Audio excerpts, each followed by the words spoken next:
क्या पढ़ रहे थे बेटा आखिरी हम लोगों ने? हाँ, रेडॉक्स रिएक्शन का टाइप्स पढ़ रहे हैं हम लोग। रेडॉक्स रिएक्शन वाला चैप्टर पढ़ रहे हैं। शुरू में एक छोटा सा एक रिएक्शन का प्रकार बचा हुआ है, वो पढ़ लेते हैं। और उसके बाद ना हम लोग इक्विवेलेंट कंसेप्ट पढ़ेंगे।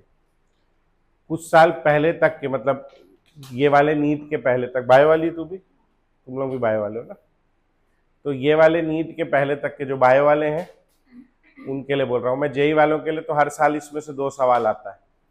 जो टॉपिक मैं आज पढ़ाऊंगा थोड़ी देर के बाद, इक्विवेलेंट कंसेप्ट, उससे हर साल 2 सवाल आता ही आता है, 2 से ज्यादा भी आ जाता है ना। लेकिन बायो वालों में 2008 के आया था पहली आखिरी बार सवाल। 2008 पैदा हो गए थे आप लोग तब? नहीं हुए थे? हो गए थे। उसके बाद जो है, मैं पिछले साल सोचा था कि अगले साल से बायो वालों को नहीं पढ़ाऊंगा ये करके, तो अब रीनीट में एक क्वेश्चन आ गया, तो अब आप लोग को पढ़ना ही पड़ेगा, है ना। थोड़ा सा कॉम्प्लिकेटेड टॉपिक है। ऑक्सीडेशन नंबर वगैरह निकालना आता है तेरे को? आता है? तुम लोग को भी आता है? तुम लोग को तो आता ही है, तुम लोग तो जान ही रहे हो। चलो, तो हम लोग हेडिंग डालो आप लोग, टाइप्स ऑफ रेडॉक्स रिएक्शन। इन लोगों को, आप लोग 2 मिनट रुक जाओ। टाइप्स ऑफ रेडॉक्स रिएक्शन, और उसका, अरे तू तो डाल चुकी, तू कहाँ डाल रही? हाँ हाँ, टाइप्स ऑफ रेडॉक्स रिएक्शन का हम लोग चौथा, 3 पढ़ लिए थे कल, चौथा आज पढ़ने वाले हैं। तो हेडिंग डालेंगे डिस्प्लेसमेंट रिएक्शंस। डिस्प्लेसमेंट रिएक्शंस, ठीक है। अब डिस्प्लेसमेंट की सब लोग हेडिंग डालेंगे, डिस्प्लेसमेंट रिएक्शंस।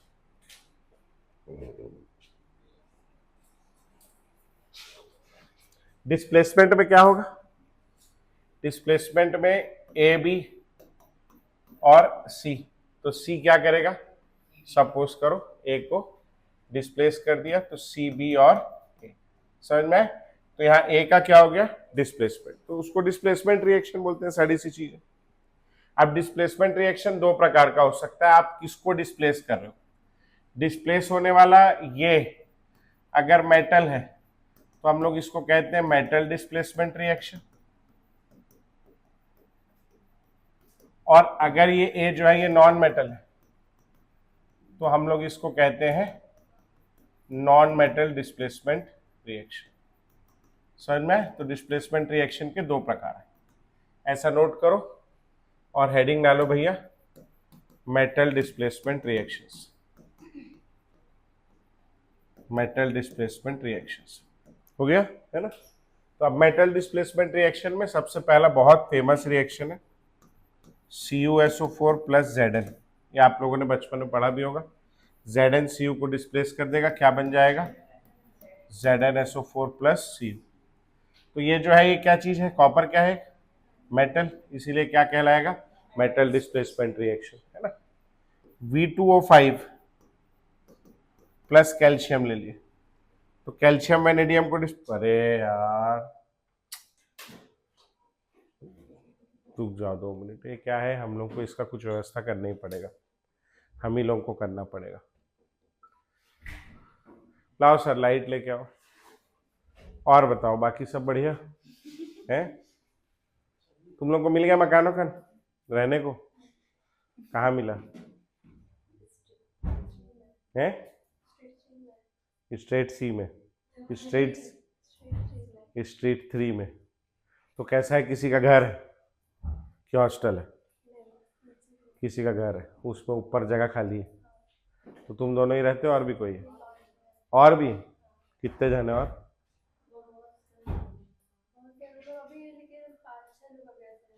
5-6 लोग अभी रह ही रहे हैं? तो कितना बड़ा मकान है भाई साहब का भाई, है? और कमरे में क्या बालकनी वालकनी भी मिला है? तो एक ही कमरे में दोनों रह रहे हो, और 2 ही लोगों का कमरा है, और भी लोग आएंगे? 2 ही लोग का कमरा है, चलो बढ़िया है। और तू तो यहीं रहती होगी, घर होगा तेरा? तेरा तो घर है ही, है ना। चलो बढ़िया है।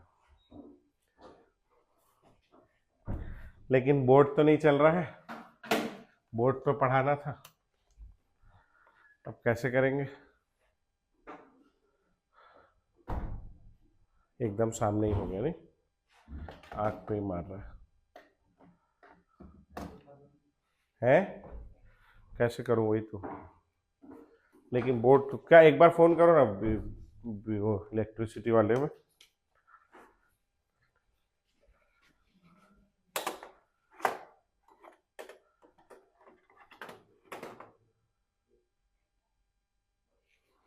हुआ थोड़ा बहुत उजाला तो हो गया है ना। तो बैठो अब, और क्या करोगे। और बताओ क्या चल रहा है जीवन में है। तू जाने लगी फिजिक्स की क्लास, वहीं सर के पास जा रही। तुम लोग कब से बुलाया, परसों से? कल से। अरे बोर्ड जरूरी है, नहीं तो क्या है, आजकल का बड़ा तामझाम हो गया। नहीं तो पुराने जमाने में बढ़िया व्हाइट बोर्ड में पढ़ाते थे, तो व्हाइट बोर्ड सही रहता था, उसमें लाइट जाने में कुछ नहीं होता था। लेकिन आजकल क्या मजबूरी हो गई, जब तक कि आप ऐसे डिजिटल बोर्ड नहीं लाओगे आपको गरीब समझ लेते हैं। रायपुर में हमारे सेंटर में अभी भी व्हाइट बोर्ड लगा हुआ है। तो ये अच्छा, व्हाइट बोर्ड लगवाने के चक्कर में पैसा खत्म हो गया, तो इन्वर्टर का बैटरी नहीं लगवा पाए। इन्वर्टर का बैटरी अब लगवाना है। आप लोग चंदा वंदा देंगे तो फिर आएगा पैसा, तो लगवाएंगे, है ना। एक आखिरी काम वही बचा है। और यहाँ ज्यादा लाइट गोल होता है मेरे को लग रहा है नहीं? बाकी छत्तीसगढ़ में लाइट गोल नहीं होता। हाँ, नहीं हमारे यहाँ रायपुर में नहीं होता गोल भाई। बहुत बहुत रेयर केसेस में लाइट। अभी तो बारिश भी नहीं हो रही, काहे के लिए गोल किया, पता नहीं क्या है। अब आज अब ये है नहीं ना, अब इसमें कैसे पढ़ाऊं मैं, इसमें चल ही नहीं रहा है ये एक तो दिक्कत है बहुत बड़ा। अब मैं सर एक बार फोन करो तो वो, हाँ सेक्टर 6 वाला है ना, क्या है तो क्या हो गया है, क्या लाइट लाने का कोई तरीका है? वो बता, अभी कोई है तरीका तो। आ गई, देखो ये इतना ही देर है बस। अब इतना देर में पता नहीं क्या कर रहे थे वो लोग, क्या सुधार रहे थे, नहीं भगवान जाने क्या कर। अभी इसको नहीं करता गोल, इतने देर में क्या ही हो गया उसके।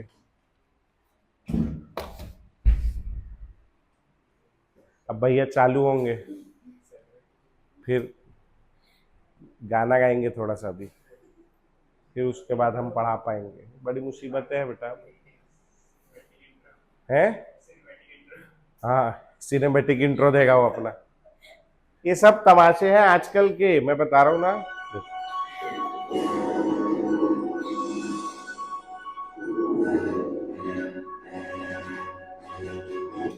अगर मेरे को ये पता होता ना कि हर बार ऐसा बजेगा करके, तो मैं ये वाला ले। अच्छा, इसमें होगी कहीं सेटिंग उसको बंद करने की?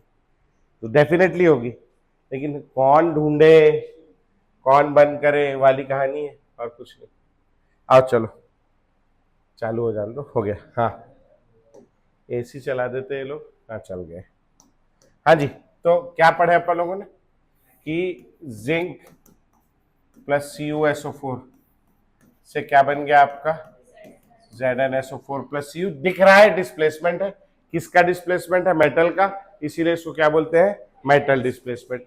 यहाँ रिएक्शन याद नहीं करना है, रिएक्शन पहचानना आना चाहिए कि ये मेटल का डिस्प्लेसमेंट हो रहा है, बस याद कर दे, कोई नहीं बोलेगा।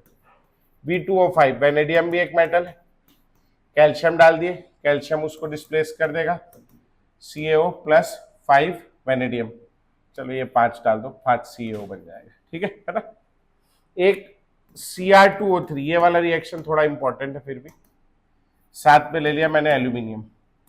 एल्यूमिनियम जो है ना, एल्यूमिनियम को आप ऐसे याद रखेंगे, आगे भी बहुत काम आएगा। पी ब्लॉक में एल्यूमिनियम है high affinity for oxygen. Aluminium जो है वो ऑक्सीजन का दीवाना है, ये आप याद रखेंगे, ठीक है। इसको ऐसे भी याद रख सकते हो आप कि पहले के जमाने में जो वो नाव वाली बोट्स होती थी ना, वो शुरू शुरू में प्री हिस्टोरिक टाइम्स में काय की बनाते थे वो लोग, लकड़ी की, है ना, लकड़ी की नावें होती थी ना, जिसमें वो पिक्चर बनी है सब, वो पायरेट्स ऑफ द कैरेबियन वगैरह, लकड़ी की तो नाव दिखाया उसमें। फिर लकड़ी क्या है, थोड़ा सा कम स्ट्रांग रहती है, कम समय तक चलती है, तो इंसान ने खोज करी एल्यूमिनियम की। एल्यूमिनियम की 2-4 अच्छी बातें, एल्यूमिनियम में जंग नहीं लगता। क्यों जंग नहीं लगता एल्यूमिनियम में? एल्यूमिनियम के सरफेस के ऊपर, जैसे ये एल्यूमिनियम है तो इसके सरफेस के ऊपर उसकी ऑक्साइड Al2O3 जो कि इनर्ट होती है उसकी कोटिंग होती है, ठीक, मतलब वो बना लेती है ऑक्साइड। तो ये Al2O3 के कारण एल्यूमिनियम में जंग नहीं लगता। लोहे की नाव में क्या दिक्कत होगी, पानी में चलाओगे सूखा में चलाओगे, पानी में चलाओगे, पानी में चलाओगे तो लोहे में क्या लग जाएगा, जंग लग जाएगा, जंग लगता भी, इसीलिए उसके पेंट वेंट करके सब करते हैं। एल्यूमिनियम में जंग नहीं लगता। दूसरा, एल्यूमिनियम बहुत लाइट वेट होता है, हल्का होता है, हल्का है तो पानी में तैराना आसान होगा, इसीलिए वो लोग एल्यूमिनियम की नाव बनाने लगे। लेकिन एल्यूमिनियम की नाव में एक ठोक प्रॉब्लम है, एल्यूमिनियम को ऑक्सीजन बहुत पसंद है।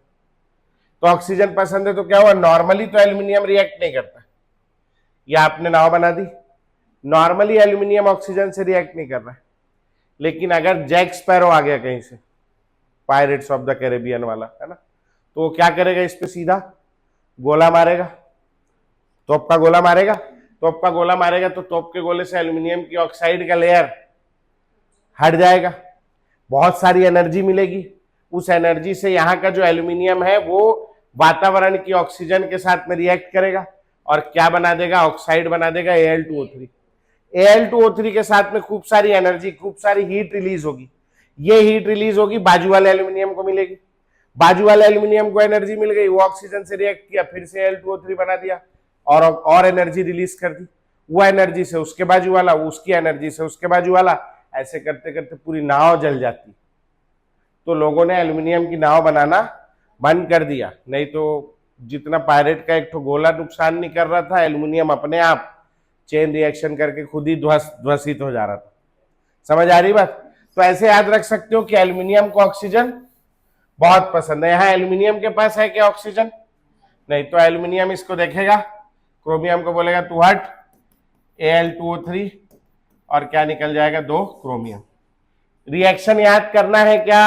नहीं। क्या याद करना है, यहाँ क्या हो रहा है, डिस्प्लेसमेंट। किसका डिस्प्लेसमेंट हो रहा है, इसीलिए इसको मेटल डिस्प्लेसमेंट रिएक्शन बोलते हैं। इतना याद होना चाहिए, ठीक है जी, नोट करो फटाक से, इतना स्टार बना है कि वो इंपॉर्टेंट है करके। तेरे को क्या दिख रहा था? घुमा के वो 4 या तो एरो दिख रहा है। अच्छा, हाँ हाँ, नहीं ये स्टार बना है, इंपॉर्टेंट है करके, ठीक है। याद रखना चाहो तो इसको याद रख सकते हो, ठीक हो गया। आगे बढ़ेंगे भैया, अगला लिखेंगे non metal displacement reaction. Non metal displacement reaction, non metal displacement reactions. इसमें से कुछ रिएक्शन अच्छे हैं, कुछ अपने काम भी आएंगे आगे पी ब्लॉक वगैरह में, है ना, और प्रैक्टिकल ऑर्गेनिक, प्रैक्टिकल केमिस्ट्री में भी, सॉल्ट एनालिसिस वगैरह में भी। हाँ, तो सबसे पहला हो गया अपना, लिखेंगे highly reactive metal. Highly reactive metal, अब आप बताओ एक आध हाईली रिएक्टिव मेटल बताओ आप लोग। Sodium, calcium, sodium comma calcium react even with cold water। Cold water से भी रिएक्ट कर लेते हैं, react even with cold water. जैसे सोडियम और पानी ले लिया, ठीक, पानी कैसा टूटेगा, H+ और OH-। सोडियम क्या करेगा बताओ, Na+ और 1 इलेक्ट्रॉन लूज करेगा। सोडियम Na+ और 1 इलेक्ट्रॉन, Na+ किससे जुड़ जाएगा बोलो, तो क्या बन गया, NaOH बन गया। अच्छा, ये वाला जो 1 इलेक्ट्रॉन निकला है ये किसको दे देगा बताओ, ये H+ को दे देगा 1 इलेक्ट्रॉन, क्या बन जाएगा, H। केवल H अच्छा नहीं लगता, तो क्या लिखेंगे अपन, हाफ मोल H2। समझ में आया? ये किसका डिस्प्लेसमेंट हुआ, कौन डिस्प्लेस हो गया बेचारा, हाइड्रोजन। तो हाइड्रोजन क्या है आपका, नॉन मेटल, इसीलिए इसको क्या कहते हैं अपन लोग, नॉन मेटल डिस्प्लेसमेंट रिएक्शन, ठीक है। अच्छा, कैल्शियम, चलो कैल्शियम का तुम जानते हो एटॉमिक नंबर 20, कॉन्फ़िगरेशन हो जाएगी 2882। चलो इसका पानी के साथ रिएक्शन कराओ और क्या बनाएगा कैल्शियम, कोशिश करो। हो गया। क्या बनाएगा कैल्शियम, कैल्शियम 2 इलेक्ट्रॉन लूज कर देगा, Ca+2 और 2 इलेक्ट्रॉन, पानी टूट जाएगा H+OH माइनस में, कैल्शियम +2 के लिए 2OH माइनस लगेगा, 2OH माइनस के लिए 2H2O लेना पड़ेगा, पहला क्या बन जाएगा CaOH होल ट्वाइस, 2 इलेक्ट्रॉन दोनों H ले लेंगे और क्या बन जाएगा H2, H2 गैस उड़ जाएगी, नॉन मेटल है इसलिए नॉन मेटल डिस्प्लेसमेंट। ठीक है, अब यहां मेरे को क्या ये रिएक्शन याद रखना पड़ेगा, ठीक है याद रख सकते हो, बहुत बड़ा रिएक्शन नहीं, याद क्या रखना, तुम ही खुद करा रहे हो, मैं थोड़ी नहीं करा रहा हूं। क्या याद रखना है, हाइड्रोजन क्या होता है नॉन मेटल, नॉन मेटल का डिस्प्लेसमेंट हो रहा है। अगला लिखेंगे भैया लेस रिएक्टिव मेटल्स, लेस, हाँ अगला पॉइंट लिखेंगे लेस रिएक्टिव मेटल्स, जैसे ऊपर क्या लिखा हमने, हाईली रिएक्टिव मेटल किससे रिएक्ट किया, कोल्ड वाटर से, अब लेस रिएक्टिव मेटल होगा तो कोल्ड वाटर से रिएक्ट नहीं, तो गर्म करना पड़ेगा पानी को, करेगा रिएक्ट, कैसे नहीं करेगा, तो लिखेंगे less reactive metals like magnesium and iron, magnesium and iron react with steam, react with steam, steam के साथ रिएक्शन करेंगे। ठीक है, तो magnesium atomic number 12, steam, steam भी क्या है पानी 6, चलो रिएक्शन कराओ, ये क्या होगा, आयरन दो प्रकार से ऑक्सीडेशन स्टेट बनाता है, Fe+2 और Fe+3, ज्यादातर केस में हम लोग Fe+2 बनाते हैं, आप भी यहाँ Fe+2 बनाएंगे। ठीक है, चलो दोनों रिएक्शन कराओ फटाक से, हो गया, क्या बन जाएगा मैग्नीशियम एटॉमिक नंबर 12, 2 8 और 2, कौन सा आयन बनाना पसंद करेगा +2, दो ठोके ले लेंगे H+OH minus MgOH whole twice, ये 2 इलेक्ट्रॉन लूज करेगा, 2 इलेक्ट्रॉन उसको दे देंगे, साथ में क्या निकल जाएगा H2 गैस। आयरन से भी हम क्या बनाएंगे Fe+2 और 2 electron 2H+ 2OH minus FeOH whole twice और क्या निकल जाएगा H2 गैस। अगला लिखेंगे भैया, अब कुछ लोग और कम रिएक्टिव होंगे, जो सबसे ज्यादा रिएक्टिव था सोडियम और कैल्शियम, वो ठंडे पानी से भी रिएक्ट कर ले रहा था, जो थोड़ा कम था वो किससे कर रहा है स्टीम से, जो और कम होगा उसके लिए हमको कुछ और बड़ी चीज लानी पड़ेगी, स्टीम से भी बड़ी, तो लिखेंगे भैया some metals which do not react with cold water or steam, cold water or steam can displace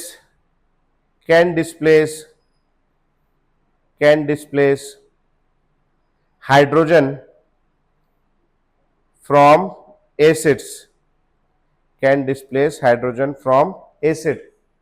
ठीक, अच्छा जो और कम रिएक्टिव है वो तो डिस्प्लेस कर ही देगा, जो ज्यादा रिएक्टिव है वो भी करेगा ही, उसको कोई दिक्कत है क्या, नहीं। तो आ जाओ जिंक +2HCl, हाँ जी, जिंक कौन सा आयन बनाता है बेटा Zn+2, 2 इलेक्ट्रॉन, हाँ जी, ये टूट जाएगा H+Cl माइनस, करा लोगे रिएक्शन, चलो शुरू हो जाओ, इसका रिएक्शन कराओ, मैग्नीशियम भी डिस्प्लेस कर देगा H2SO4 के साथ, और आयरन भी, ये वाला तो बहुत इंपॉर्टेंट रिएक्शन है, ये वाला Fe+2HCl ऑर्गेनिक में काम आएगा। चलो फटाफट हो गया, जिंक +2HCl क्या बन जाएगा ZnCl2 और H2 नॉन मेटल डिस्प्लेस हो रहा है, Mg + H2SO4 MgSO4 + H2, Fe+2HCl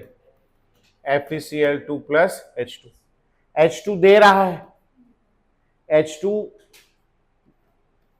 can be used by others for reduction। ठीक है, रिडक्शन मतलब क्या होता है addition of hydrogen, addition of hydrogen को रिडक्शन बोलते हैं, इसको रिड्यूस होना है मतलब इसको हाइड्रोजन ऐड करना है, तो इसको हाइड्रोजन कहीं से लाना पड़ेगा, मैंने इसको हाइड्रोजन दे दिया तो मैंने क्या किया इसके रिडक्शन में हेल्प करी, तो मैं क्या हो गया रिड्यूसिंग एजेंट, रिडक्शन में मदद करने वाला रिड्यूसिंग एजेंट, समझ में आया, ऑक्सीडेशन में मदद करने वाला ऑक्सीडाइजिंग एजेंट। समझ में आ गया पक्का? ठीक, तो ये क्या करेगा, हाइड्रोजन दे देगा, और हाइड्रोजन दे देगा तो क्या होगा, सामने वाले का रिडक्शन, सामने वाला हाइड्रोजन गेन कर लेगा, सामने वाले का रिडक्शन हो जाएगा, तो ये एक रिड्यूसिंग एजेंट हो जाएगा। तो दिस इज मोस्ट कॉमन, ये यहां का नहीं है, ये ऑर्गेनिक का है, most common reducing agent for RNO2, ठीक है, यूज टू प्रिपेयर RNH2, वो तब की तब देखेंगे, लेकिन ये RNO2 के लिए most common reducing agent nitro compounds के लिए, ठीक, ऑर्गेनिक में काम आएगा, बहुत फेमस है ये। हो गया भैया? अच्छा, अब यहां क्या हो रहा है, नॉन मेटल का डिस्प्लेसमेंट हो रहा है। कौन डिस्प्लेस कर रहा है हाइड्रोजन को उसकी जगह से? आयरन। नॉन मेटल को कौन डिस्प्लेस कर रहा है? मेटल। मतलब मेटल के द्वारा नॉन मेटल का डिस्प्लेसमेंट हो रहा है। अपन आगे पढ़ने वाले हैं नॉन मेटल के द्वारा नॉन मेटल का डिस्प्लेसमेंट, समझ में आए? तो आओ चलो देखते हैं। अपने पास कुछ नॉन मेटल है, जैसे कि फ्लोरीन, क्लोरीन, ब्रोमीन, आयोडीन। इनमें से सबसे ज्यादा इलेक्ट्रॉन का भूखा दरिंदा आदमी कौन है, जो दूसरों के इलेक्ट्रॉन छीनता है? फ्लोरीन, है ना? तो इसकी टेंडेंसी टू गेन इलेक्ट्रॉन सबसे ज्यादा किसकी होगी? फ्लोरीन। फ्लोरीन इलेक्ट्रॉन देखते ही बोलता है मेरा है, मेरे को दे दो, है नहीं? Tendency to gain electron, electron gain करके क्या होता है? रिडक्शन। रिडक्शन का मतलब क्या है? Gain of electron. रिडक्शन यानी कहीं लिख लेना गेन ऑफ इलेक्ट्रॉन, ऑक्सीडेशन यानी क्या हो जाएगा? Loss of electron. ठीक है, देखो 2 मिनट देखो इधर, मेरे को 2 मिनट दो। टेंडेंसी टू गेन इलेक्ट्रॉन सबसे ज्यादा किसकी है? फ्लोरीन। इलेक्ट्रॉन गेन करेगा मतलब क्या हो जाएगा? Reduced. Tendency to get reduced सबसे ज्यादा, टेंडेंसी टू गेट रिड्यूस्ड सबसे ज्यादा किसकी होगी बोलो? फ्लोरीन। इलेक्ट्रॉन गेन करेगा मतलब खुद क्या हो जाएगा? रिड्यूस। और जो खुद रिड्यूस होगा दूसरों को क्या करेगा? ऑक्सीडाइज। तो tendency to get reduced itself, tendency to oxidise क्या? अदर्स। जो दूसरों को ऑक्सीडाइज करेगा वो कौन सा एजेंट होगा? Oxidising agent. तो ऑक्सीडाइजिंग एजेंट का टेंडेंसी कह लो या ऑक्सीडाइजिंग पावर कह लो, सबसे ज्यादा किसका होगा? फ्लोरीन, फिर क्लोरीन, फिर ब्रोमीन, और फिर सबसे बड़ा इलेक्ट्रॉन झपट्टा मारने वाला आदमी कौन है? फ्लोरीन। केमिस्ट्री में आपको लोगों का कैरेक्टर क्रिएट करना होगा धीरे धीरे, कि ये आदमी की ऐसी टेंडेंसी है, ये घटिया आदमी है ना। ये चारों कैसे हैं? गुंडे हैं, गुंडों का परिवार है, कहानियां गढ़नी पड़ेंगी। उनका सबसे बड़ा भाई कौन है? फ्लोरीन। सबसे बड़ा गुंडा ये है। सबसे छुटपुटिया गुंडा कौन है? आयोडीन। लेकिन ये भी गुंडा है, इसकी कुछ कहानियां रटनी पड़ेंगी, है ना। अब इमेजिन करो कि आप अपने घर के गार्डन में बैठे हो, आप और आपके पिताजी, आप दोनों कुर्सी लगा के बैठ के बात कर रहे हो कि ये इंडिया और क्या ईरान और यूएसए का वॉर चल रहा है, तो कैसे वॉर को रोका जाए, या जो भी आपकी बात चल रही है नहीं। अच्छा, आपका एक बड़ा भाई भी इमेजिन करो, एक बड़ा भाई है आपका, नहीं है तो पैदा कर लो, है ना। इमेजिन करो बड़ा भाई है, और वो बड़ा भाई जो है, अगर आप डॉक्टर बनना चाहते हो तो वो एम्स न्यू दिल्ली से पास आउट है। अगर आप इंजीनियर बनना चाहते हो तो आईआईटी दिल्ली का ड्रॉप आउट है वो, क्योंकि आईआईटीएन लोग क्या है, ड्रॉप आउट करके फिर स्टार्टअप बना लेते हैं ना करोड़ों का। उन लोगों को डिग्री पूरा करना जरूरी नहीं रहता है ना। बायो वालों को जरूरी रहता है ना। तो आप लोग मजदूर हैं, याद रखें, है नहीं। वो आप लोग को पूरा पढ़ाई करना है। उन लोग ड्रॉप आउट बीच में 2-3 साल पढ़ के फिर स्टार्टअप बना लेते हैं, जोमेटो टाइप का, उसमें काम हो जाता है उन लोगों का, मार्क जकरबर्ग टाइप का। तो ऐसा कोई बड़ा भाई है आपका, जो आईआईटी से पढ़ा हुआ है, एम्स न्यू दिल्ली से पढ़ा हुआ है और उसकी हो गया है डिग्री विग्री, उसकी नौकरी लग गई है, सर्जन है बहुत बड़ा, लाखों रुपए कमाता है नहीं, बहुत बड़े स्टार्टअप का फाउंडर है, लाखों रुपए इन्वेस्टर का लेके दबा के रखा हुआ है, क्योंकि स्टार्टअप में तो यही होता है ना, इन्वेस्टर से पैसा ले लो, दबा दो उसको, है नहीं, तो लेके रखा हुआ है, पैसे वाला आदमी है आपका बड़ा भाई, जो भी खूब अच्छा। कई पैसे वाले होते हैं ना जो क्या बोलते हैं उसको, स्वार्थी होते हैं या शो ऑफ करते हैं, आपका भाई शो ऑफ भी नहीं करता और बड़े अच्छे से आपको आकर के कि बेटा तेरे को पैसे की तो जरूरत नहीं है, तेरे को कुछ लेना है तो कभी आपको कपड़े दिला लाया, कभी आपको चॉकलेट दिला लाया, जो भी है आपके ऊपर भी खर्चा करता है और आप भी दिल से उसकी इज्जत करते हो या डर के मारे इज्जत करते हो, जैसा भी, लेकिन आप उसकी फुल इज्जत करते हो। ठीक, अब आप और पिताजी बैठ के बात कर रहे हो, उतने में आपका ये बड़ा भाई आया, गार्डन में दो ही कुर्सी पड़ी है, एक में आप बैठे हो, एक में पिताजी बैठे हैं, आपका बड़ा भाई आया, वो भी अपना मत देना चाहता है कि ईरान का युद्ध कैसे रोका जाए, है नहीं, आप दोनों बैठे हो, आप और पिताजी, भाई खड़ा है, आप क्या करोगे? हैं, उठ के चले क्यों जाओगे यार ऐसे? अपनी चेयर दे दोगे ना, या पिताजी की तरफ देखोगे? आप दे दो यार, आप है पिताजी की तरफ देखोगे क्या? नहीं, या भाई को बोलोगे कि जा बेटा भाग के जा, है ना, ऐसे बोलते ना अपन प्यार से, ओ मेरे बच्चा भाग के जा, चेयर, बड़े भाई को बोल रहे जा भाग के जा, चेयर ले आ करके, लाएगा तो दो लाना, एक में मैं पैर रखूंगा करके, अच्छा लगेगा क्या? नहीं, आप क्या करोगे, अपना चेयर दे दोगे। अब यहां और रिएक्शन देखते, F2 प्लस 2HCl, एक लेयर टेस्ट होता है, ये क्या हो गया, कुछ तो हुआ है, कुछ हो गया है, F2 और 2HCl, है ना, यहां 2HCl कैसा है बेटा, 2H प्लस है और 2Cl माइनस, इनमें से सबसे बड़ा गुंडा कौन है? फ्लोरीन। फ्लोरीन के पास अभी इलेक्ट्रॉन है क्या? अच्छा, गुंडा है का क्या मतलब है? बैंक लूटता है, इलेक्ट्रॉन लूटता है, अभी इसके पास इलेक्ट्रॉन है क्या?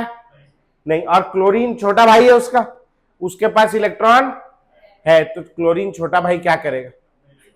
अपना इलेक्ट्रॉन दे देगा। या ये गुंडा है तो ऐसे भी सोच सकते हो, क्या करेगा, इसका इलेक्ट्रॉन एनी केस में यहां से इलेक्ट्रॉन यहां चला जाएगा, दो इलेक्ट्रॉन ले लेगा, F2 से क्या बन जाएगा, 2F माइनस, और Cl के इलेक्ट्रॉन निकल गए तो 2Cl माइनस से क्या बन जाएगा, Cl2। अब वो H प्लस भी जोड़ दो तो आप इसको ओवरऑल क्या लिख सकते हो, ऐसा 2HF प्लस Cl2, वो F माइनस में 2H प्लस जुड़ जाएगा ना बेटा, क्या बन जाएगा, 2HF और Cl2। यहां Cl2 क्या है, नॉन मेटल, नॉन मेटल का डिस्प्लेसमेंट हुआ है, किसके द्वारा हुआ है, दूसरे नॉन मेटल, तो नॉन मेटल से नॉन मेटल का डिस्प्लेसमेंट हुआ है, समझ में आ गया पक्का। अब उल्टा केस सोचो, Cl2 और 2HF है मेरे पास, यहां पे 2HF में क्या है मेरे पास, 2H प्लस है, 2F माइनस है, F पे माइनस है, और Cl के पास इलेक्ट्रॉन नहीं है, बड़ा भाई कौन है, फ्लोरीन के पास इलेक्ट्रॉन है, क्लोरीन के पास, तो हम क्या करें, नहीं है तो नहीं है, उसकी उम्र होगी तो आ जाएगा उसके पास, तो ये अपना इलेक्ट्रॉन दे देगा क्या उसको, ये तो नहीं देगा, और अगर नहीं देगा मतलब यहां रिएक्शन क्या हो जाएगा, समझ में आई बात यहां तक के पक्का? ठीक, इसको नोट करो, फिर मैं 2 4 5 ठोक सवाल देता हूं, सवाल करके दिखाना है ना। मैं एक मिनट, भिलाई स्टील प्लांट कैसे चलाते होंगे ये लोग, गाड़ी गाड़ी बंद जनरेटर से चला रहे, उसको भी इन्वर्टर से, मैं ही भरा था उसे, बिल पहले भर दिया था।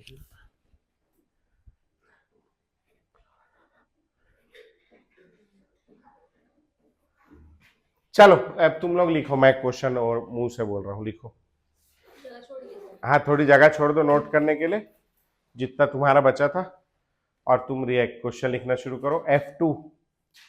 F2 plus 2Br minus, arrow डालो, अगले लाइन में लिखो अगला reaction, F2 plus 2I minus, F2 plus 2I minus, अगला लिखो Cl2 plus 2Br minus, Cl2 plus 2Br minus. अगला लिखो Cl2 plus 2I minus, Cl2 plus 2I minus. अगला लिखो Br2 प्लस 2I माइनस। अगला लिखो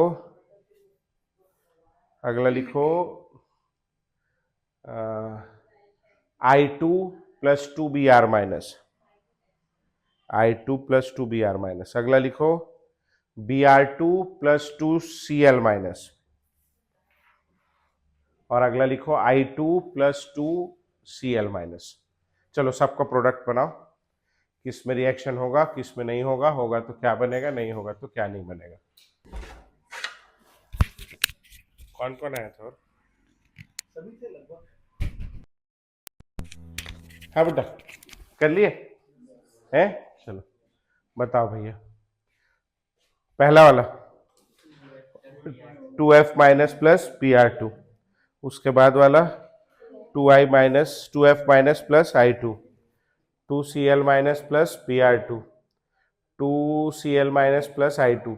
ये जो दोनों रिएक्शन दिख रहे हैं ना Cl2 वाले, थर्ड और फोर्थ वाले, ये दोनों एक टेस्ट होता है प्रैक्टिकल केमिस्ट्री में जिसको कहते हैं लेयर टेस्ट। ये लेयर टेस्ट का बेसिस बनाते हैं वो लोग। अपन जब इनऑर्गेनिक पढ़ेंगे तो पढ़ेंगे, लेयर टेस्ट करके एक टेस्ट होता है ना।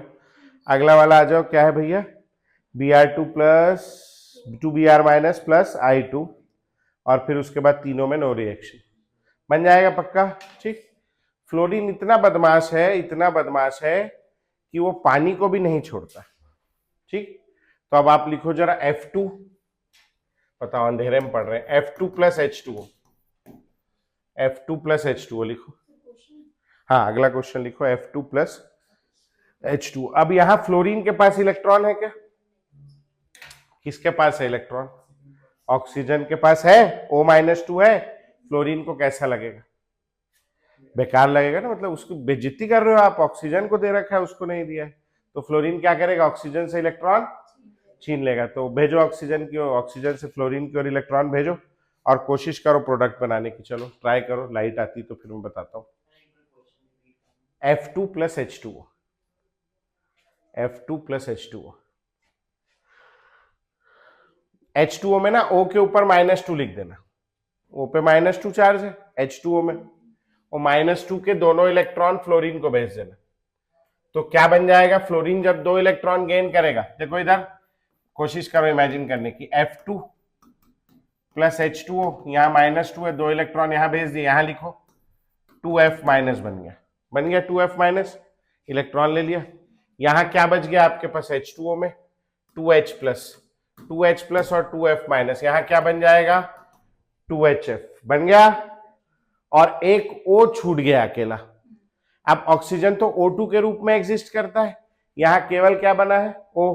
तो हम लोग क्या लिखेंगे भैया? बहुत बढ़िया, प्लस हाफ O2। समझ में आ गया भैया? ठीक है ना, हो जाएगा। तो ये था अपना डिस्प्लेसमेंट रिएक्शन। पहचान लोगे? पहचानने को ही आता है कि मेटल डिस्प्लेसमेंट कौन सा है, नॉन मेटल डिस्प्लेसमेंट कौन सा है, बाकी रिएक्शन याद नहीं करना है। ठीक, तो ये था टाइप्स ऑफ रेडॉक्स रिएक्शन। अब इसी रेडॉक्स रिएक्शन का कुछ हिस्सा प्रैक्टिकल केमिस्ट्री में यूज करते हैं अपन टाइट्रेशन में।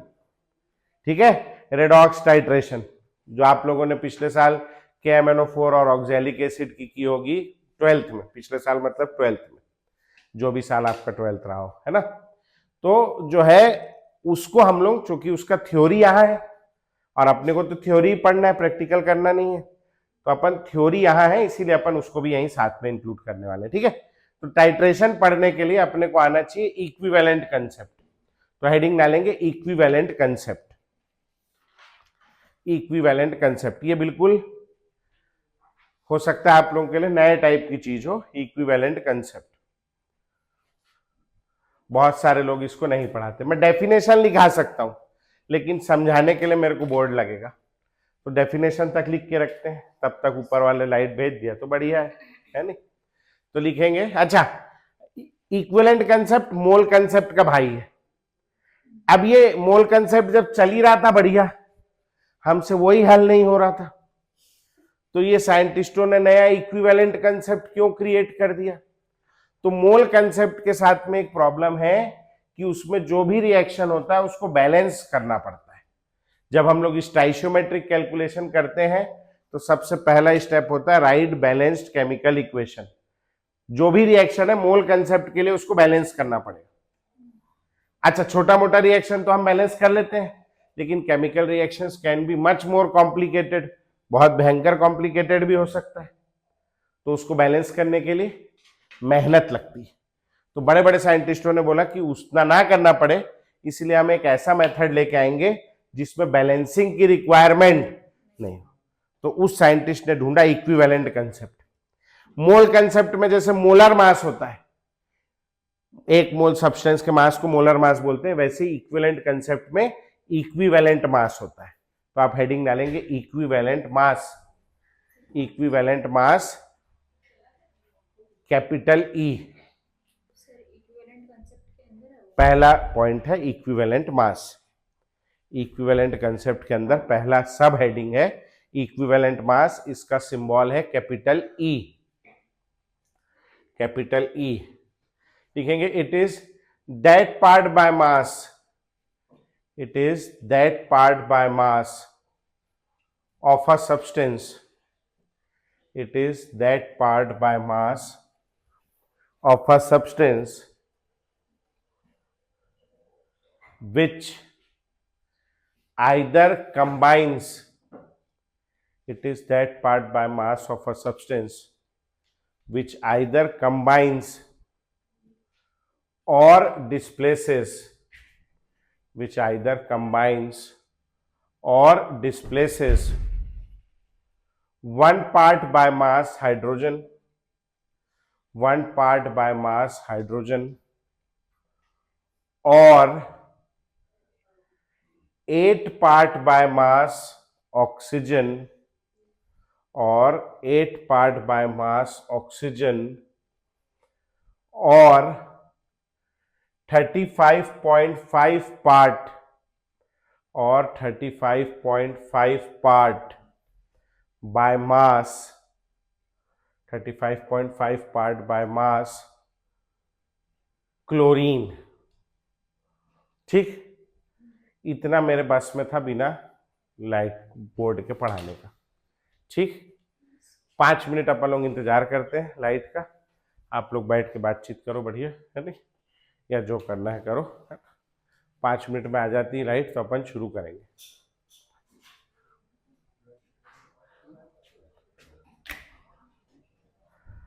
मैं जितना बिना बोर्ड के पढ़ा सकता था पढ़ा दिया।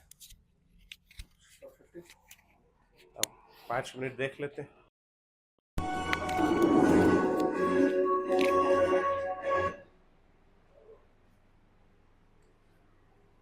ये इससे कंजट में ना मन खत्म हो जाता है। हाँ, तो क्या डेफिनेशन लिखा है, पढ़ना एक बार, क्या बोल रहा है? मन में पढ़ना है, मन में पढ़ना है अपने अपने। पढ़ो, इक्विवेलेंट मास का डेफिनेशन पढ़ो, क्या बोल रहा है? It is that part by mass of a substance which either combines or displaces 1 part by mass hydrogen, 8 part by mass oxygen और 35.5 पार्ट बाय मास किसका? क्लोरीन, है नहीं? आ जाओ, एक रिएक्शन देखना भैया। मेरे पास है Zn प्लस H2SO4। हाँ जी, क्या बनेगा बोलो? ZnSO4 plus H2। यहाँ जिंक ने क्या किया है? हाइड्रोजन को डिस्प्लेस किया है। समझ में आया? जिंक का मास होता है 65, हाइड्रोजन का मास H2 का मास कितना हो जाएगा? 2। ये 65 ग्राम है, ये 2 ग्राम। मैं ऐसा बोल सकता हूं 65 part by mass zinc displaces 2 part by मास क्या? हाइड्रोजन। बोल सकता हूं बाय डेफिनेशन हाइड्रोजन का कितना पार्ट होना चाहिए? कितना होना चाहिए? 1। तो 1 लाने के लिए क्या करना पड़ेगा? इस पूरे को 2 से डिवाइड करना पड़ेगा। तो अपन लिखेंगे 65 बाय 2 पार्ट जिंक डिस्प्लेसेस क्या? 1 पार्ट हाइड्रोजन, है ना। अब क्या बोल रहा है पढ़ना उसमें, equivalent mass is that part by mass of a substance which, बाकी सब हटा दिया मैंने, which displaces one part by mass hydrogen. फिर से देखो, equivalent mass is that part by mass of a substance which displaces one part hydrogen. One part hydrogen को displace करने वाले सब्सटेंस का पार्ट ही क्या कहलाता है, उसका इक्विवेलेंट मास। तो इस परिभाषा के अनुसार इक्विवेलेंट मास ऑफ जिंक यहां कितना आ जाएगा, 65/2, क्योंकि 65/2 पार्ट किसको डिस्प्लेस कर रहा है, वन पार्ट को। समझ आ गया पक्का यहां तक के। आगे बढ़ते हैं, Mg plus half O2 gives MgO। ये लोग क्या कर रहे हैं आपस में, कॉम्बिनेशन। मैग्नीशियम का मास होता है 24, ऑक्सीजन, एक मैग्नीशियम एक ऑक्सीजन से जुड़ रहा है, या आप ऐसा भी बोल सकते हो 2 ऑक्सीजन है, आधा लगा दिया तो कितना ऑक्सीजन है, एक ऑक्सीजन का मास कितना होगा, 16। यहां मैं क्या बोल सकता हूं, 24 part Mg combines with 16 part oxygen. हो गया। बाय डेफिनेशन मेरे को ऑक्सीजन का कितना पार्ट चाहिए, 8 पार्ट चाहिए। तो 8 पार्ट लाने के लिए क्या करना पड़ेगा, डिवाइडेड बाय 2। तो मैं लिखूंगा 24/2 part Mg combines with 8 part oxygen. अब the equivalent mass is that part by mass of a substance which combines with 8 part of oxygen. तो यहां से क्या आ गया बोलो, equivalent mass of magnesium is equal to 24/2 या 12 कह लो, जो भी कहना है। समझ में आ गई बात, यहां तक हम डेफिनेशन से समझने की कोशिश कर रहे हैं।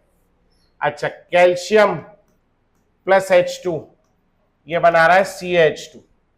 ठीक, कैल्शियम का मास होता है 40, इसका मास हो जाएगा 2।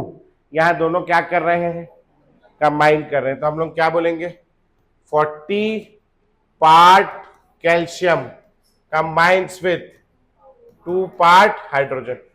कितना पार्ट चाहिए हाइड्रोजन का, 1 पार्ट। कैसे करोगे, 40/2 part calcium combines with 1 part hydrogen. Equivalent mass is that part by mass of a substance which combines with 1 part of hydrogen. तो यहां से इक्विवेलेंट मास ऑफ कैल्शियम कितना आ जाएगा, 40/2। अच्छा, आयरन, ये एक रिएक्शन था, ये अगला रिएक्शन है। Fe प्लस Cl2 दोनों मिलकर क्या बनाते हैं, FeCl2। Fe का मास होता है 56, एक Cl का मास होता है 35.5, 2 Cl का मास हो जाएगा। आप लोग आगे का करोगे सॉल्व, यहां से नोट करोगे, उसके आगे का सॉल्व करोगे। चलो जल्दी करो, लाइट चल देगी नहीं तो। ओ भाई फोटो खींच लिया, रिस्क नहीं लेना चाह रहा है, ले खींच ले खींच ले। हाँ यार, मैं भी तो रिकॉर्ड करके रखा था। हाँ, अरे पीछे रिकॉर्ड किया हुआ है, पीछे तो कैमरा चल ही रहा है, मगर उतनी बुद्धि आई नहीं ना जब लाइट गई तो।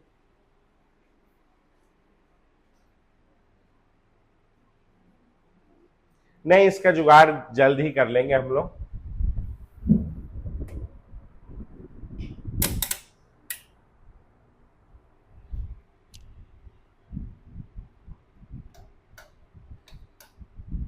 एक्चुअली मैं भिलाई में तो इसी साल आया, पहले तो मैं रायपुर में पढ़ाता था।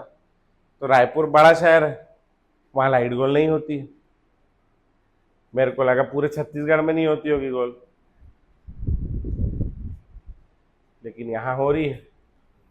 क्या लिखे आप लोग, आप लोग लिखे 56 part Fe combines with 2 × 35.5 part of Cl।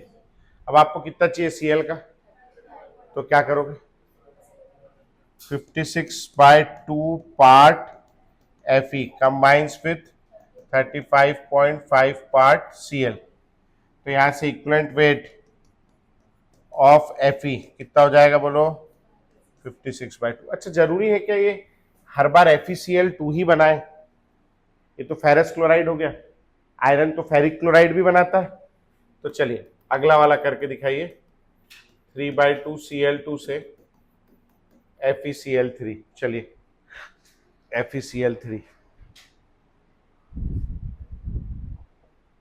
ये 56 हो गया, और ये 3 Cl है बेटा, 2 से 2 काट दो, 3 Cl है, 3 इंटू 35.5, तो 56 part Fe combines with 3 into 35.5 part Cl। अब मेरे को 35.5 पार्ट Cl चाहिए, तो क्या करना पड़ेगा, 3 से डिवाइड, तो 56/3 part Fe combines with 35.5 part of Cl। समझ में आ गया भैया? तो यहां से इक्विवेलेंट मास ऑफ Fe कितना हो जाएगा बोलो, 56/3। अब यहां से दो बातें क्लियर हो रही, एक तो इक्विवेलेंट मास जो है ये मोलर मास के जैसे कोई कांस्टेंट क्वांटिटी नहीं है, इक्विवेलेंट मास चेंज होता है। किस पे डिपेंड करता है इक्विवेलेंट मास, रिएक्शन पे। अगर रिएक्शन में 2 Cl है तो ऐसा आएगा, 3 Cl है तो ऐसा आएगा, reaction to reaction equivalent mass vary करता है। समझ आ गई बात? पक्का? ठीक। अच्छा अब इधर देखो एक चीज और, यहां इक्विवेलेंट मास आया है कितना, 65/2, यहां इक्विवेलेंट मास आया है 24/2, यहां इक्विवेलेंट मास आया है 40, राइट सब में 2 आ गया क्या, यहां इक्विवेलेंट मास आया है 56/2 और यहां इक्विवेलेंट मास आया है 50, मतलब हर बार 2 नहीं आ रहा है, कोई भी नंबर आ सकता है। ठीक है हाँ। अच्छा अब आप जरा नोटिस करो, जिंक के लिए 65 क्या है, जिंक के लिए 65 है उसका मोलर मास, वही एटॉमिक मास को ही मोलर मास बोलते हैं। ठीक है, मैग्नीशियम के लिए 24 क्या है उसका मोलर मास, कैल्शियम के लिए 40 अगेन क्या है मोलर मास, आयरन के लिए 56 अगेन क्या है। तो यहां से क्या समझ में आ रहा है अपने को, इक्विवेलेंट मास जो होगा इसका जो न्यूमरेटर होगा वो हमेशा क्या होगा, मोलर मास, और नीचे कोई सा नंबर आएगा, कभी 2 आएगा, कभी 3 आएगा, 1 भी आता है, अपने पास उतना एग्जाम्पल नहीं था तो अपन ने, है ना, 1 भी आएगा, 4 भी आएगा, कुछ भी आ सकता है। उस नंबर को हम लोग कहते हैं वैलेंसी फैक्टर। क्या कहते हैं बेटा, वैलेंसी फैक्टर, या इसी का एक और नाम है, this is also called an factor, valency factor या एन फैक्टर। समझ में आया? इलेक्ट्रोकेमिस्ट्री में ये बहुत यूज होगा अपने को, फैराडेज लॉज में। समझ आ गया भैया? पक्का? ठीक। ये इक्विवेलेंट मास का फॉर्मूला लिखेंगे। मोलर मास हमको सवाल में मिल जाता है, पता भी होता है, वैलेंसी फैक्टर कैसे निकालते हैं वो मैं अब सिखाऊंगा। ठीक, चलो फॉर्मूला नोट करो इक्विवेलेंट मास का, हो गया बेटा लिखना। नेक्स्ट हेडिंग डालेंगे वैलेंसी फैक्टर। वैलेंसी फैक्टर अलग अलग सब्सटेंस के लिए वैलेंसी फैक्टर अलग अलग तरीके से निकाला जाता है। ठीक है, तो हेडिंग डालेंगे वैलेंसी फैक्टर, इसी को क्या बोलते हैं अपन लोग, एन फैक्टर, वैलेंसी फैक्टर या एन फैक्टर। सबसे पहला लिखेंगे फॉर एसिड्स, एसिड्स के लिए वैलेंसी फैक्टर क्या होता है, valency factor is equal to, सुनो क्या होता है एसिड, जो H+ आयन डोनेट करता है, तो जितना H+ आयन डोनेट करता है उसी को हम लोग क्या बोल देते हैं, उसका वैलेंसी फैक्टर। तो लिखेंगे नंबर ऑफ H+ आयंस, ऐसा लिख लो, valency factor is equal to, valency factor is equal to number of H+ ions, valency factor is equal to number of H+ ions donated, number of H+ ions donated by 1 molecule of an acid, 1 molecule of an acid, एक molecule कितना H+ ion donate कर रहा है। ठीक, अच्छा एक देखना, इधर एक रिएक्शन कराने जा रहा हूं मैं, H2SO4 plus NaOH, H2SO4 acid है। ठीक, रिएक्शन हो गया, Na+OH- H+ और SO4 -2 हो गया। SO4 माइनस 2 किससे जुड़ जाओगे? 2Na प्लस से। क्या बन जाएगा? Na2SO4 और 2H प्लस और 2H माइनस मिलके 2H2। अब देखो, आप पहले SO4 के साथ क्या था? 2 हाइड्रोजन। अब क्या हुआ है? 2 Na। तो H प्लस आयन रहा या रिप्लेस हो गया? रिप्लेस हो गया। कितने रिप्लेस किए हाइड्रोजन अपन ने? 2। कितने हाइड्रोजन इसने डोनेट किए? 2। या ऐसा भी तो बोल सकते, कितने हाइड्रोजन हमने रिप्लेस, उसने डोनेट किए या हमने छीन लिए, मतलब एक ही है। तो उसने डोनेट कितने किए? 2। हमने रिप्लेस कितने किए? 2। तो हम लोग number of H plus ion donated की जगह एक और डेफिनेशन लिखते हैं, और करके लिखेंगे नंबर ऑफ रिप्लेसेबल, और करके इसी को बोलते हैं हम लोग number of replaceable H plus ions. Number of replaceable H plus ion, कितने रिप्लेस कर सकते हो आप। समझ में आ गया? ठीक। अच्छा, ये कितने बेस के मॉलिक्यूल के साथ रिएक्ट कर रहा है? 2 बेस के साथ रिएक्ट कर रहा है। तो ऐसे एसिड को हम लोग कहते हैं डाई बेसिक एसिड। क्या बोलते हैं? Dibasic acid. तो तीसरा परिभाषा लिखेंगे और करके basicity of acid. Basicity of acid. वैसे तो कायदे से एसिड का एसिडिटी होना चाहिए, लेकिन यहां क्या है? बेसिसिटी, और कितने बेस के मॉलिक्यूल से रिएक्ट कर सकता है। समझ में आ गया पक्का? अब आ जाओ, देखो जैसे HCl है, क्या देगा? H plus Cl minus. कितना H प्लस आयन दे रहा है? इसका valency factor, this is called mono basic acid. समझ में आ गया पक्का? मेरे पास H2SO4 है, कैसे टूटेगा? 2H प्लस और कितने H प्लस आयन डोनेट कर रहा है? This is called dibasic acid. मैं दूं, आप लोग निकाल के दिखाओगे? चलो फटाफट शुरू हो जाओ।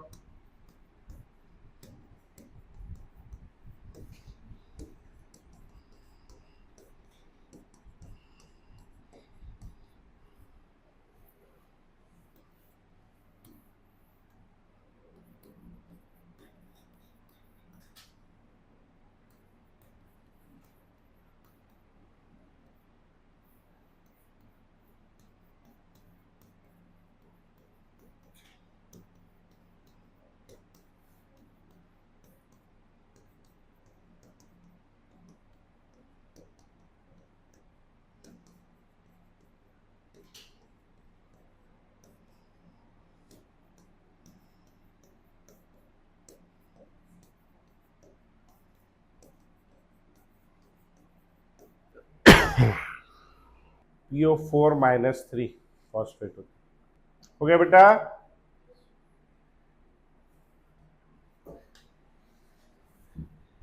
करूं मैं? बताओ भाई, HBr कैसे टूटेगा?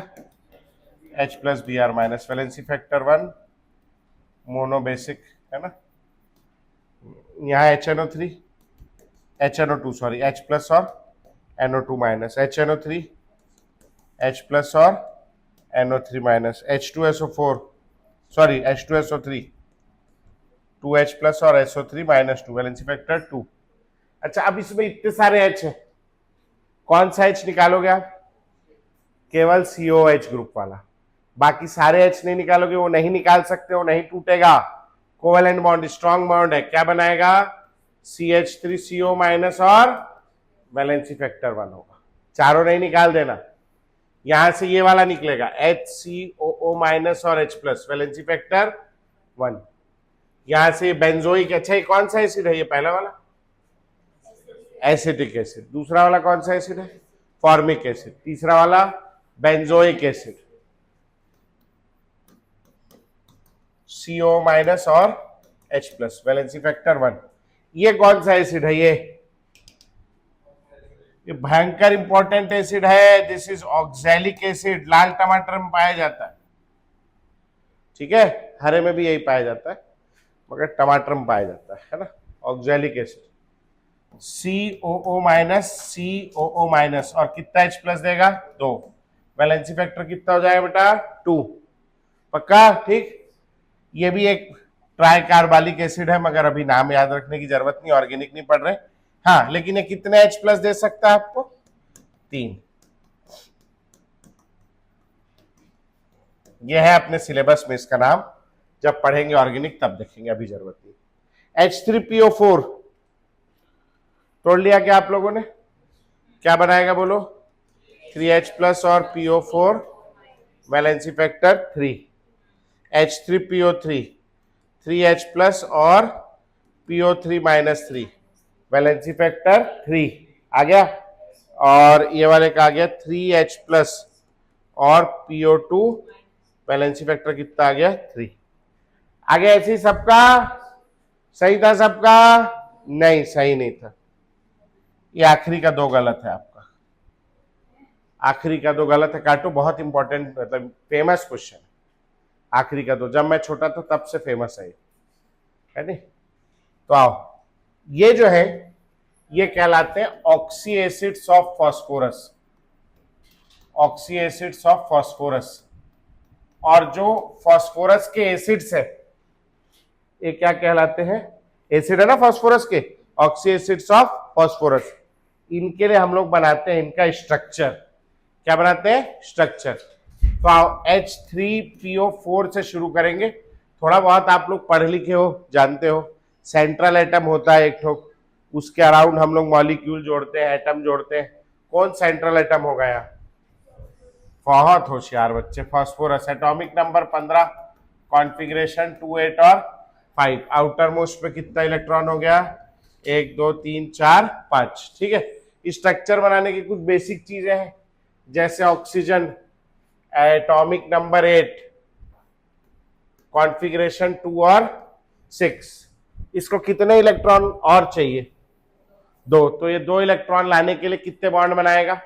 2। तो ऑक्सीजन हमेशा क्या बनाने पसंद करता है? डबल बॉन्ड या 2 बॉन्ड्स। जरूरी नहीं है 2 डबल बॉन्ड ही हो, 2 सिंगल भी बना लेता है ना? अच्छा, और हाइड्रोजन का एटॉमिक नंबर 1, इसको कितना इलेक्ट्रॉन चाहिए? 1। तो हाइड्रोजन कितना बॉन्ड बनाना पसंद करता है? 1 बॉन्ड। समझ में आ गया? ऑक्सी एसिड्स ऑफ फास्फोरस में स्ट्रक्चर बनाने के लिए एक ट्रिक है, वो याद रखेंगे। हम लोग सबसे पहले P डबल बॉन्ड O लगाते हैं एक ठोक, कभी गलत नहीं होगा, हमेशा क्या लगाएंगे? P double bond O। चलो, अब P डबल बॉन्ड O लगा दिया मैंने, है ना? अब मेरे को क्या क्या जोड़ना बचा है बोलो? P हो गया, 4 में से 1 O हो गया, कितने O बचे? 3 O और 3 O और 3 H लगाने। 3 O के लिए 6 बॉन्ड, 3 H के लिए तो 6 और 3 9 बॉन्ड बनाने। और इलेक्ट्रॉन कितने हैं मेरे पास? 3। तो बहुत नाइंसाफी, कैसे जोड़े, है ना? तो इमेजिन करना, एक छोटी सी कहानी, उससे समझाने की कोशिश कर रहा हूं मैं, कि आप में से कोई कभी हरिद्वार गया? हरिद्वार एनीवन? हरिद्वार है? कोई नहीं गया हरिद्वार? है? गई है? हाँ, हरिद्वार में नहाई है वो हर की पैड़ी पे। हरिद्वार में गंगा जी, लोग हरिद्वार क्यों जाते हैं? गंगा नहाने जाते हैं। कंसेप्ट ही वही है हिंदू धर्म में, गंगा नहा लिया आपका पाप धुल गया, तो लोग वहां पाप धोने के लिए जाते हैं, है ना? तो नहाई वहां का, कैसा नहाने की व्यवस्था वहां पे? शावर वावर लगा हुआ है, गंगा जी ऐसे फवारा दे रही होंगी हर किसी को? नहीं, बाल्टी लेके नहाते हैं लोग। गंगा जी में क्या लगाते हैं? डुबकी, है ना? डुबकी लगाते हैं ना, फेमस है। याद है कब गई थी? है? याद है? तो मतलब आप, पता नहीं आप गए नहीं गए, लेकिन आप जाओगे। हर हिंदू जो है अपने जीवन में एक बार जाता ही है। अगर जीते जी नहीं जाता तो फिर लोटे में जाता है, लेकिन जाता चूंकि अंत गंतव्य वही है ना? तो सब जाते हैं हरिद्वार। तो भाई साहब जो है, मैं गया हरिद्वार, भयंकर चिलचिलाती गर्मी, मई के मौसम में। हमारे पिताजी बोले कि बहुत पहले की बात है, ये 10 से ज्यादा ही हो गए, मेरी शादी नहीं हुई थी तब की बात है, 2014 की, 12 साल पहले की बात। तो 12 साल पहले का भारत, थोड़ा और बैकवर्ड थे हम लोग, है ना? तो उस समय ये मेक माई ट्रिप और ये सब उतना नहीं चला था, ऑनलाइन उतना आया नहीं था तब। तब हम लोग ऐसे ही चले जाते थे घूमने, ट्रेन का टिकट बुक करा लिया, होटल होटल वहीं जाके ढूंढ के करा लेंगे करके। तब पहुंचे हरिद्वार में दोपहर के 2-3 बजे। हमारे पिताजी कह रहे हैं, मैं उस समय 10-12 साल पहले, मैं 22-23 साल का जवान लड़का है नहीं, और हमारे पिताजी का रिटायरमेंट हो गया था, वो 60 प्लस थे। मम्मी गई थी, मौसी गई थी और बाकी बच्चे गए थे, तो मैं ही एक बड़ा था जिसको वो लोग दौड़ा सकते थे। तो मेरे पिताजी बोले, मैं तो यहाँ बैठ गया अब गंगा जी के किनारे, जा अब हमारे तू होटल ढूंढ। मैं बोला ठीक है, क्या चाहिए होटल, 5 स्टार 3 स्टार कैसा चाहिए बताओ। बोले जो सबसे सस्ता हो वो चाहिए, पैसा ज्यादा खर्चा नहीं करना है, पुराने लोग है ना, और टॉयलेट जो है वो इंडियन होना चाहिए, ये एकदम सख्त जरूरी है। मैं बोला क्यों ऐसा, बोले हम हमसे नहीं होता, हमको इंडियन टॉयलेट होना, भारतीय लोग हैं, पूर्ण स्वदेशी वाले हैं। ठीक है भैया, अब ढूंढने निकले। आप मानेंगे नहीं, मैं आधा हरिद्वार घूम लिया पैदल पैदल, मई के महीने में भयंकर धूप में। किसी होटल में मेरे को इंडियन टॉयलेट नहीं मिला। मैं बोला यहाँ कौन आता है, बूढ़े बाढ़े लोग आते हैं, बोले हो भारतीय लोग आते हैं, बोले हो भारतीय लोगों का वो है ना तीर्थ स्थान, गोवा है क्या वो कोई, हरिद्वार है वो, वहां कौन आ रहा है, पिलग्रिम्स। तो पिलग्रिम तो भारतीय है ना हमारे जैसे, तो क्या कर रहा है? तो बोले अब जो है सो यही है। मैं वापस आया झंझलाता हुआ एकदम गुस्से में। मैं बोला यार पूरा हरिद्वार घुमा दिया आप लोगों ने, इतनी गर्मी लग रही है, परदेश है, समझ नहीं आ रहा है कुछ, बेकार हो गया पूरा करके। मैं यार चिल्लाने लगा। मेरे पिताजी बोले, वो डुबकी लगा रहे थे, मेरे पिताजी बोले अरे छोड़ना, रूम का बाद में देखेंगे। मैं बोला जब बाद में देखना था तो मेरे क्यों दौड़ा है? बोले आ जल्दी डुबकी लगा। मैं बोला मैं नहीं लगा रहा करके, गुस्से में नहीं बोल देते अपन, मैं नहीं लगा रहा कर, नहीं लगा रहा। पिताजी बोले बेवकूफ तू हरिद्वार तक आए, गंगा जी में डुबकी नहीं लगाएगा तो क्यों आए, आ जल्दी मजा आ जाएगा। भाई साहब मैं उतरा, ऐसे सीढ़ी होती, नदी के किनारे सीढ़ी होती, घाट बोलते हैं जिसको, तो घाट में उतरा। जनरली आप इमेजिन करो तालाब वालाब है, सीढ़ी है और फिर खुला तालाब है। हरिद्वार में सीढ़ी है, थोड़ा सा पानी है, उसके बाद रेलिंग बनी हुई, रेलिंग, और वो रेलिंग से ना जंजीरें निकली हुई। जंजीर समझते हो, चेन, लोहे की चेन। और लोहे की चेन क्यों लटकी हुई? उसको पकड़ के ही आप डुबकी लगा सकते हो। अगर आप उसको बिना पकड़े डुबकी लगाओगे, अंदर जाओगे, बाहर नहीं आओगे, बह जाओगे।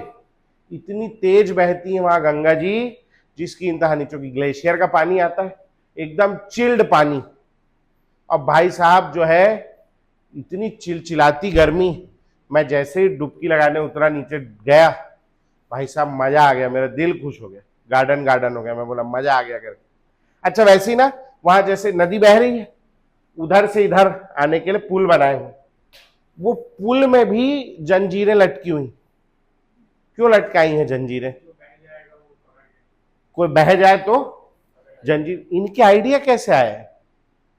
कोई बहा होगा, कभी चिल्लाया होगा, कुछ मिला नहीं होगा पकड़ने को, तो लोगों ने बोला होगा जंजीर यहीं लटका दो भाई, पकड़ ले। लोग बहते होंगे नहीं बहते होंगे वहां?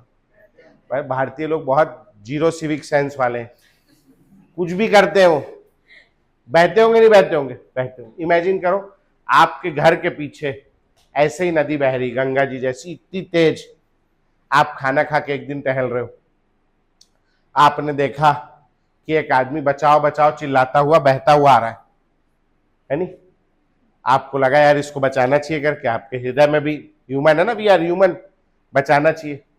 तो आपने देखा कि पास में एक रेलिंग थी, तो उसको आपने रेलिंग को पकड़ा और आपने अपना ऐसे हाथ बढ़ाया, उस आदमी ने आपका हाथ पकड़ा और आपने उसे खींच लिया, बाहर आ गया। वो चिल्लाता हुआ आ रहा था बचाओ बचाओ। तो आपके बाकी के मोहल्ले वालों ने भी सुना, वो लोग जब तक घर से बाहर निकल के वहां तक पहुंचते तब तक आपने बचा लिया। आपने जैसे ही बचाया, मोहल्ले वालों ने देखा अरे बाप रे ये तो हमारा बच्चा हीरो है। उन्होंने वो जो बह के आया था उसको साइड किया, बोले भक्त उसे, आपको कंधे पे उठा लिया, हीरो हीरो है ना, आपके माला वाला पहनाने लगे, जय जयकार करने लगे, आपका न्यूज़पेपर में फोटो आ गया। अगले दिन मोहल्ले के पार्षद ने बुला के आपको 25,000 रुपए नगद इनाम दे दिया, वीरता पुरस्कार। वो मिलता है ना गोवी पू क्या, है ना, ऐसे आपको वीरता पुरस्कार दे दिया। ठीक, अब भाई साहब जो है आपको अच्छा लगेगा बुरा लगेगा? मजा आ गया भाई साहब, क्या मस्त जीवन, 25,000 और मिल गए, है नहीं। अब आप रोज खाना खाने के बाद आपने धंधा बना लिया अपना, आप 2 घंटा दोपहर के 2 घंटा शाम के नदी किनारे टहल रहे हो, अंदर भी नहीं जा रहे हो, कोई चिल्लाए तुरंत बचाओ। देखो, और जो आदमी मेहनत करता है उसकी मेहनत सफल होती है। आप 2-2 घंटा सुबह शाम खड़े रहे, हफ्ता 10 दिन के बाद में फिर से इस बार 2 लोग बहते हुए आए, बचाओ बचाओ चिल्लाते हुए 2 बहते हुए आए। आपको ये 2 लोग जो है 2 लोग नजर नहीं आ रहे, आपको ये दोनों के ऊपर डॉलर का साइन नजर आ रहा है, 50,000 रुपए नजर आ रहे हैं, है नहीं। आप भयंकर खुश कि अरे वाह यार, अब ये आईफोन लेना है, लाख रुपए का है, 75 जमा हो जाएगा एक आध बार में, और ये तो 15 दिन में आईफोन अपना है नहीं। तो आप भाई साहब आप उत्साहित हो गए, आप नदी के किनारे गए, ऐसे खड़े हुए और आपने अपने दोनों हाथ बढ़ाए और उनको दे दिए कि पकड़ो, आओ जल्दी आओ ऊपर पकड़ो। तो जैसे ही आपने अपना दोनों हाथ दिया, क्या होगा बताओ? आगे कोई 75,000 कमाएगा, है नहीं। आप भी डूब जाओगे, कितना मोमेंटम है, आप भी डूब जाओगे। ऐसा बचाना था क्या आपको? तो आपको क्या करना था? आपको अपना रेलिंग नहीं छोड़ना था। आपने रेलिंग पकड़ लिया और आपने एक हाथ बढ़ाया। किसको दोगे आप? एक जन को। तो दूसरे को बहने दोगे? उसको क्या बोलोगे? उसको पकड़। वो बोल रहा है नहीं पकड़ूंगा, तो आप बोलोगे छोड़ दूंगा साले, पकड़ उसको। डराना पड़ता है पब्लिक को, नहीं काम नहीं करती, तो आप उसको डराओगे, बोलोगे पकड़ उसको। तो आपने चेन बनाई और चेन बना के उसको पकड़ के आपने खींच के बाहर निकाल दिया। सोचो आपके 3 हाथ होते 3 हाथ, तो आप क्या करते? एक हाथ से रेलिंग को पकड़ते और दोनों को एक एक इंडिविजुअल हाथ दे देते कि पकड़ो करके अपना अपना। चेन बनाने की जरूरत पड़ती क्या? चेन बनाने की जरूरत कब पड़ती है? जब हमारे पास हाथों की संख्या रिक्वायरमेंट से कम हो। यहां रिक्वायरमेंट कितनी है? मतलब रिक्वायरमेंट कितने की? 9, और अवेलेबिलिटी कितने की है? 3। तो अब चेन में जोड़ना पड़ेगा ना एक के बाद एक। समझ में आया? ठीक। अच्छा, अब इमेजिन करो उसमें से बहता हुआ आ रहा है 2 आदमी में से एक आदमी है जिसका एक ही हाथ है। क्यों पॉसिबल नहीं है क्या? एक जब मोर, इट इज मोर प्रोबेबिलिटी और ज्यादा है, मोर प्रोबेबल है। क्यों? 2 हाथ वाला 2 हाथ से डुबकी लगाएगा पकड़ के, एक हाथ वाला एक हाथ से लगा रहा है, उसका स्लिप होने का चांसेस ज्यादा है कि नहीं? अब वो आ रहा है बहते हुए और आपको पकड़ना था, आप इधर रेलिंग पकड़े हो, इधर एक हाथ खाली है, आपने एक हाथ वाले को पकड़ लिया आपने, तो क्या होगा? 2 हाथ वाला नहीं, पैर नीचे, 2 हाथ वाला भाई वहां हाथ है ऊपर है, यहां तक वही है ना, पैर नीचे है ना, पैर ऐसे हवा में कैसे आएगा ऊपर? अरे नहीं ऐसे नहीं, ऐसे खाला डूब रहा है, जूता पहना हुआ है, सेंटर ऑफ मास नीचे, लॉजिक पे ना जाए कहानी के, है ना। तो आप भाई साहब आपने जो है ऐसे करके उसको पकड़ लिया आपने। किसको? एक हाथ वाले को। तो 2 हाथ वाला बह जाएगा, तो आपको किसको पकड़ना है?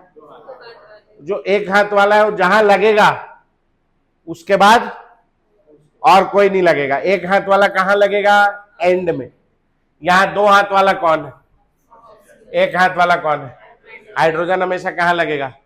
लास्ट में। बीच में कौन लगेगा? तो एक O और एक H लगा दिया। अब क्या बच गया? 2 O और 2 H। एक O और H लगा दिया, क्या हो गया? H2PO3। क्या बचा? एक H और एक O। यहां भी क्या लगा देंगे? O और H। समझ में आया?